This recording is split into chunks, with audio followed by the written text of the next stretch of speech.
Well, to help us discuss this a little further, we're now joined in studio by Dr. Aneesa Vanker, who's a Pediatrician and Pediatric Pulmonologist at the Red Cross War Memorial Children's Hospital. And she joins us now on the line from Cape Town in our studios there. Thanks so much for joining us. And yeah, vaping, it looks more glamorous and fairly new age, and we see young people doing this. And I think they've been told that it's safer than smoking cigarettes, and I guess this is where the problem starts. Hi, thanks, Peter. I think that is definitely the issue, that it's being marketed in such a way that it looks attractive, but it's getting the same treatment that tobacco smoke and tobacco products had all those years ago. And that is the fundamental problem. Whereas vaping, there hasn't been long-term studies, there hasn't been we don't yet know the long-term effects of vaping on health. All right, so I guess what we know is that in cigarettes there's nicotine, and I believe that in vaping, nicotine is also present. Exactly. So vaping, also known as e-cigarettes or electronic nicotine delivery systems. So it's just another way of delivering nicotine without tobacco. So although tobacco or cigarette smokes have tobacco plus nicotine, e-cigarettes or vaping still contains nicotine, but other forms. It's an electric form of burning it. And there's lots of other oils and flavorants added to the e-cigarettes as well. And these flavorants are what make it attractive to young people. We've seen it in the alcohol industry where they've got flavored beers and flavored alcohols, and again it seems as if they're being purposefully targeting young people. That's right. It's exactly that. It's the attractive marketing. It's aiming it as a glamorous alternative. It's with these fun flavors like bubblegum and apple and cinnamon to make it look more attractive, but the harmful effects still prevail with them. So tell us about the liquid inside these vapings, these e-cigarettes. Is it also dangerous? What do we know about them? Yeah, so unfortunately, at the moment, the e-cigarette or the vaping industry is completely unregulated. And so therein lies the problem. So it's a mixture of oils plus flavorants, but there's no control as to what goes into them and in what composition. And so that is some of the effects that we're seeing. So when there's been deaths from e-cigarettes, particularly in the UK and in America, and often this has been related towards like a pneumonitis, a chemical irritation of the lungs. There's also oils added which can form sort of an oily pneumonia in the lungs. And then I'm sure there's been lots of hype of what's been described as popcorn lungs, so basically holes developing in the lungs from these additives that are added to the e-cigarettes or the vaping products. And we're seeing countries like Canada proposing bans on vaping. Are we a little bit behind the curve here in South Africa, particularly with advertising of products such as vaping? Well, interesting. So there is a global movement, and slowly other countries are coming on board. Canada, India, America, and the United Kingdom.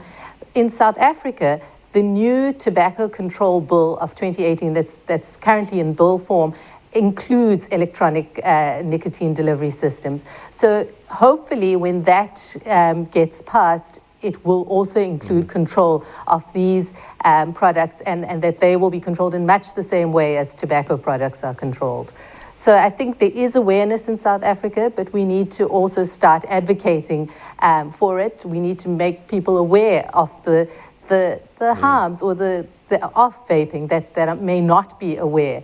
And that way we could also get the message out that it needs to actually be treated the same way as other tobacco products. South Africa has very, very good legislation for the control of other tobacco products. And I think we need to get on board in controlling vaping and e-cigarettes in the same way. All right, so I'm just wondering, as a pediatrician, you deal with a lot of children, and is vaping also a danger in terms of secondary smoke, particularly to children?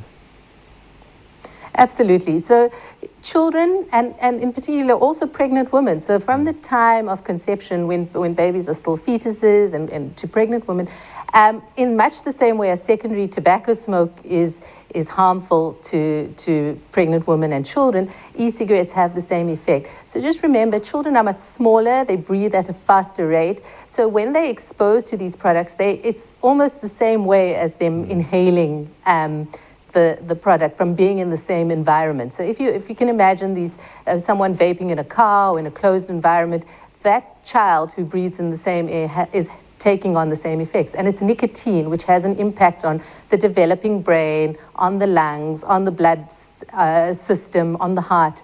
So yes, definitely, it's definitely a problem to children as well. So nicotine, very addictive. We know this, and that's why a lot of people struggle to give up smoking.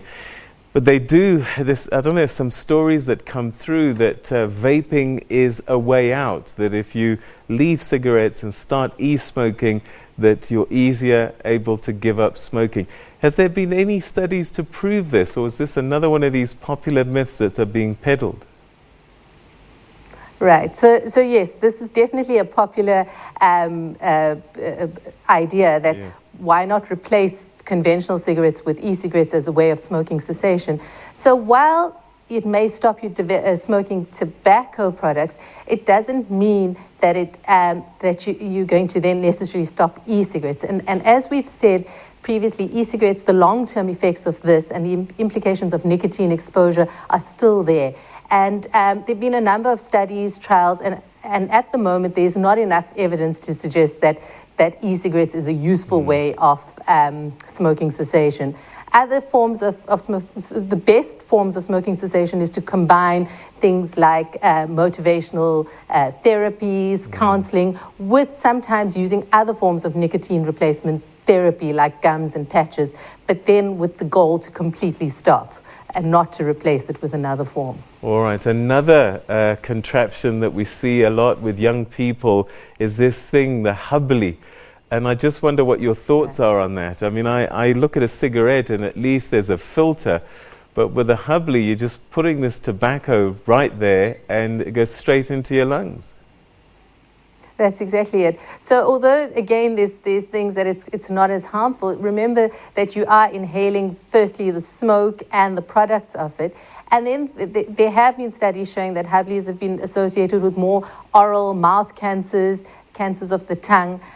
So again, it's popular amongst the young people, but there are definite harms to that. So unfortunately, abstinence and keeping away from all these things is the best solution.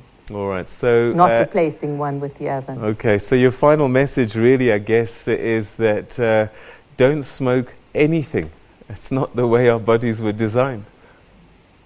Exactly. Just keep away from all these things that harm and have an impact on all parts of your body, not just your lungs, but your cardiovascular, your heart.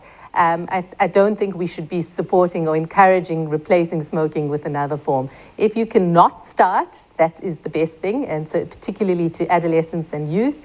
And then if you're motivated to stop, to then stop cold turkey if possible. All right, Dr. Aneesa Vanker, thank you so much indeed. A pleasure talking to you, and thanks for very powerful information that you shared with us. All right, that was Aneesa Vanker. Thank you very much for having me. A pediatrician and a pediatric pulmonologist at the